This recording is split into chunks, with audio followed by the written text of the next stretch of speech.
धर्मयुद्ध महाभारत के छठे दिन पांडवों ने मकर व्यूह की रचना की, जबकि इस दिन कौरवों ने क्रौंच व्यूह तैयार किया। छठे दिन के घमासान युद्ध में दुर्योधन घायल हो गए, उनको रथ के पिछले हिस्से में बैठने पर मजबूर होना पड़ा।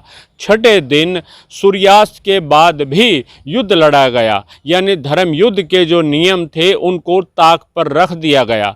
और छठे दिन क्या कुछ घटनाक्रम रहा, आइए जानते हैं पुरातत्ववेत्ता राजेंद्र सिंह राणा से।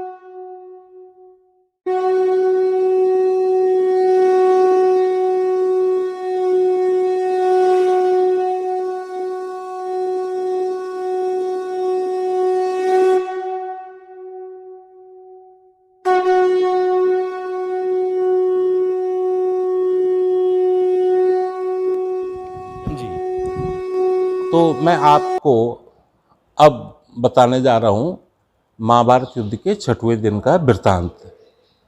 किस प्रकार से कौरवों की व्यूह रचना थी और किस प्रकार से पांडवों की व्यूह रचना थी। तो सबसे पहले हम बात करते हैं पांडवों की व्यूह रचना पे। पांडवों ने छठवें दिन के युद्ध के लिए व्यूह रचना की मकर व्यूह की। जो पांचवें दिन में जो कौरवों की व्यूह रचना थी मकर व्यूह की, वो छठवें दिन में पांडवों ने वो व्यूह रचना की। तो ये जो मकर व्यूह था, जैसे मगरमच्छ के हिसाब से, मगरमच्छ का जैसे शेप होता है, साइज होता है, उसी के हिसाब से इन्होंने अपनी जो व्यूह रचना जो बनाई। तो उसका जो मगरमच्छ का जो सिर होता है, सिर के स्थान पे थे दो योद्धा, अर्जुन और द्रुपद सिरोभाग में, और जो ये नकुल और सहदेव उसके आंखों वाले भाग में थे। अब नकुल के पीछे थे अभिमन्यु, अभिमन्यु के पीछे घटोत्कच, घटोत्कच के पीछे धृष्टद्युम्न, और सबसे जो पीछे वाले जो भाग में थे, लगभग पूंछ वाले भाग में सौबक। अब हम बाईं तरफ से जब आते हैं तो बाईं तरफ सबसे पहले अर्जुन और द्रुपद के जो लगभग पीछे जो है और काफ़ी नीचे बाएं भाग में भीमसेन, भीमसेन के बाद थे सर युधिष्ठिर, युधिष्ठिर के बाद सात्यकी, सात्यकी के बाद धृष्टकेतु, और जो पूंछ वाला जो बायां पार्श्व था उसमें थे इरावान, इरावान अर्जुन के पुत्र थे, और जो पूंछ के जो मध्य वाला जो हिस्सा होता है उसमें थे शिखंडी। अब बात करते हैं हम कौरवों ने उस दिन जो व्यूह बनाया, कौरवों ने बनाया था उस दिन के लिए क्रौंच व्यूह। तो क्रौंच भी एक पक्षी होता है। तो क्रौंच व्यूह के सबसे आगे वाले जो भाग में थे, चोंच वाले जो भाग में थे, उसमें थे भीष्म और द्रोण, और जो उसका अश्वत्थामा और कृपाचार्य, उसके जैसे आंख वाले भाग में है, ये दो महारथी थे।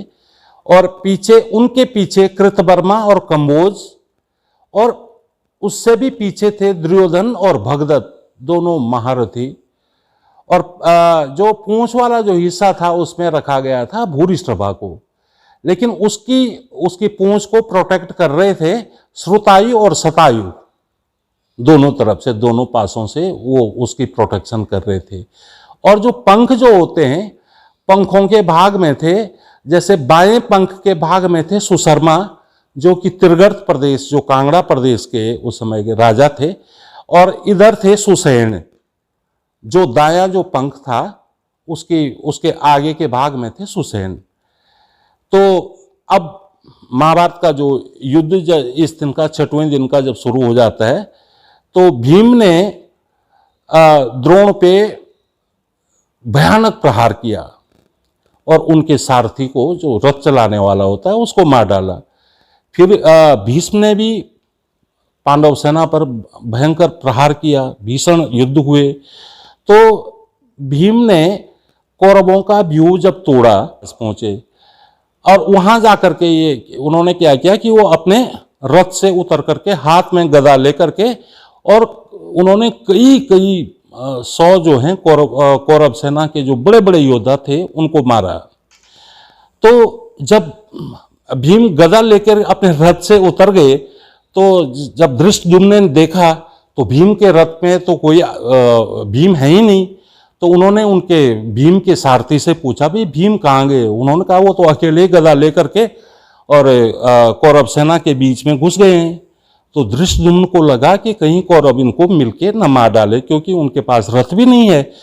तो फिर धृष्टद्युम्न जब वहां गए तो धृष्टद्युम्न ने क्या किया, अब जब भीम चारों तरफ से उससे घिरे हुए थे, किनसे? अपने कौरवों से घिरे हुए थे, तो उन्होंने एक अस्त्र है प्रमोहनास्त्र, प्रमोहनास्त्र का प्रयोग किया, और सारे जो कौरव थे जो भीम को घेरे हुए थे वो क्या हो जाते हैं? अचेत हो जाते हैं। फिर जब गुरु द्रोणाचार्य ने देखा कि ये तो हमारे तो लोग अचेत हो गए, तो उन्होंने उसके अचेत से उनको फिर सचेत करने के लिए, अपने वीरों को सचेत करने के लिए प्रज्ञास्त्र चलाया। तो उनके प्राण शक्ति उनमें फिर से आ गई। और दोपहर के टाइम क्या हो गया कि पांडवों ने एक नया व्यूह बनाया। इसी व्यूह में से एक नया व्यूह बनाया जिसे सूर्यमुख व्यूह कहते हैं। और वो फिर जाकर के कहाँ घुस गए? कौरव सेना में। तो वहां घुस करके धृष्टद्युम्न ने क्या किया? धृष्टद्युम्न जब वहां गए तो उन्होंने आचार्य द्रोण के सारथी को मारा। लेकिन उसी समय क्या किया? भीष्म ने उस रिटेलिएशन में, उसका जवाब देने के लिए पांडव सेना का बड़ा संहार किया। और सायंकाल जब आया, संध्या काल जब आया, तो दुर्योधन और भीम में भी युद्ध छिड़ गया। भीम ने जब दुर्योधन को घायल कर दिया तो दुर्योधन को रण क्षेत्र से बाहर ले जाने की नौबत आ गई। फिर जयद्रथ ने भीम से युद्ध किया। तो ये पहला दिन था, महाभारत युद्ध का ये पहला दिन था, जो 6वें दिन कि वैसे तो युद्ध सूर्यास्त में खत्म हो जाता था, लेकिन इस दिन सूर्यास्त के बाद भी 2 घड़ी आगे तक युद्ध चलता रहा। और इस दिन भी लगभग जो युद्ध में जितनी हानि कौरवों को हुई उतनी ही पांडवों को हुई। तो कुल मिलाकर इस दिन का युद्ध भी जो था लगभग बराबर का रहा।